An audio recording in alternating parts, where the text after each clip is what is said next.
and welcome to another episode of my podcast, The Uncelebrated 2026. আজকে আমি এসে গেছি আউটডোর নেচারের মধ্যে। নেচার আমাদের কত কিছু দেয় বলুন, ফল দেয়, ফুল দেয়, শেড দেয়, অক্সিজেন দেয়, কিন্তু আমরা কি দিই নেচারকে? কিচ্ছু না। আমরা ভাবি না যে আমাদেরকে নেচারকে গিভ ব্যাকও করার আছে। আমরা আবর্জনা ফেলি রাস্তায়, আমরা প্লাস্টিক ফেলি রাস্তায়, কিন্তু এটা তো আমাদের একবার ভেবে দেখা উচিত। তো সেই জন্য আজকে আমি ভাবলাম এমন কারোর সঙ্গে একটু কথা বলা যাক যে আমি মনে করি নেচারের অনেক, উনি নেচারকে রেপ্লেনিশ করার জন্য এনারাই আসল কাজটা করছেন। কারণ এনারা বাড়ি বাড়ি গিয়ে, ছোটবেলা থেকে দেখে এসছি, বাড়ি বাড়ি গিয়ে যেগুলো রিসাইকেলেবল জিনিস সেগুলো ওনারা কেনেন এবং সেগুলো যেখানে রিসাইকেল হয় সেগুলো বিক্রি করেন। তো এই স্টোরিটাই কিভাবে ওনারা কাজটা করেন সেটাই জানার জন্য আজকে আমি ডেকে নিচ্ছি আনসারকে। আনসার, আসো।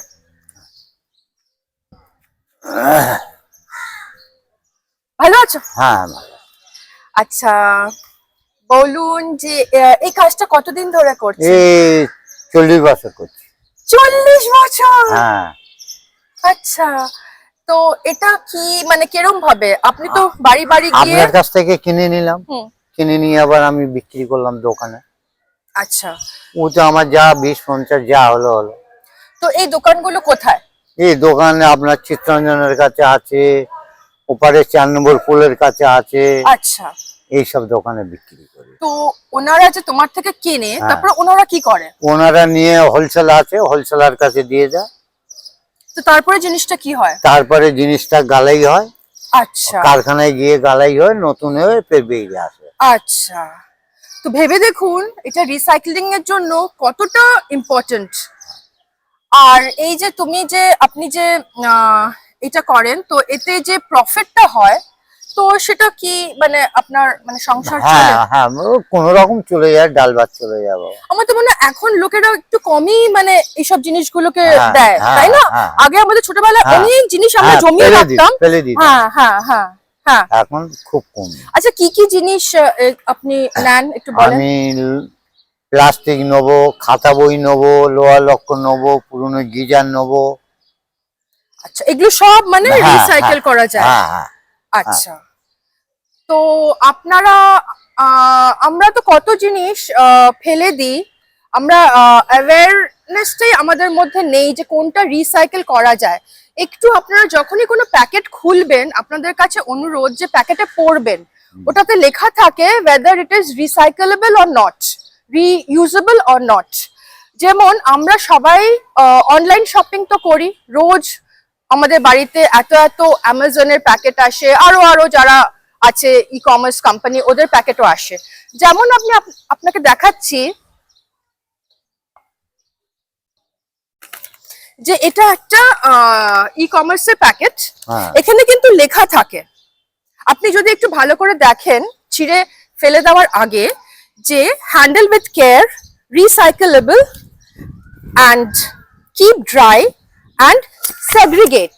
এই সেগ্রিগেট করাটা কিন্তু ভীষণ দরকার। এটা যদি আমি কিচেনের ওয়েস্টের মধ্যে ফেলে দিই, এটা কিন্তু পুরো বেকার হয়ে গেল, কাগজটা ভিজে গেল, আর এটাকে রিইউজ করা যাবে না।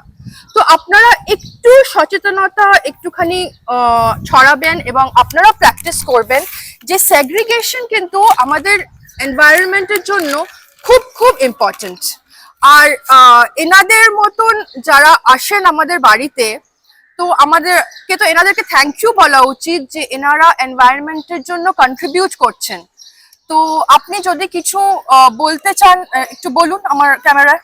কি বলবো দিদি ভাই, এই মালিক এসছে, মালিকের নাম নিয়ে যার দরকার হবে সে মাল দেবে। আমি আওয়াজ দিয়ে এই 10টা থেকে 11টা পর্যন্ত আমি বেরিয়ে যাবো। প্রতি সপ্তাহে প্রতি সপ্তাহে একদম 10টার সময় উনি আসেন এবং উনি হেঁকে হেঁকে বেড়ান। আমি জানি না কত কিছু লোকেরা দেয়, কিন্তু উনি এত ডেডিকেটেড যে মানে ওনাকে সত্যি থ্যাংক ইউ বলা উচিত আমাদের, যে এনারাই আসলে কিন্তু আমাদের এনভায়রনমেন্টকে ভালো রাখার জন্য এনারাই কন্ট্রিবিউট করছেন।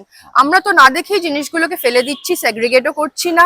কিন্তু একটুখানি আপনাদের কাছে অনুরোধ রইলো, আমার দর্শকদের কাছে একটু ভাববেন, গিভ ইট আ থট, যে আমাদেরও কিছু এনভায়রনমেন্টকে ফিরে দেওয়া উচিত। আর এই ভিডিওটা যদি ভালো লাগে লাইক করবেন, কমেন্ট করবেন, আমার চ্যানেলকে সাবস্ক্রাইব করবেন, এবং থ্যাংক ইউ ভেরি মাচ আমাকে দেখার জন্য, আমার কথাটা শোনার জন্য। Thank you.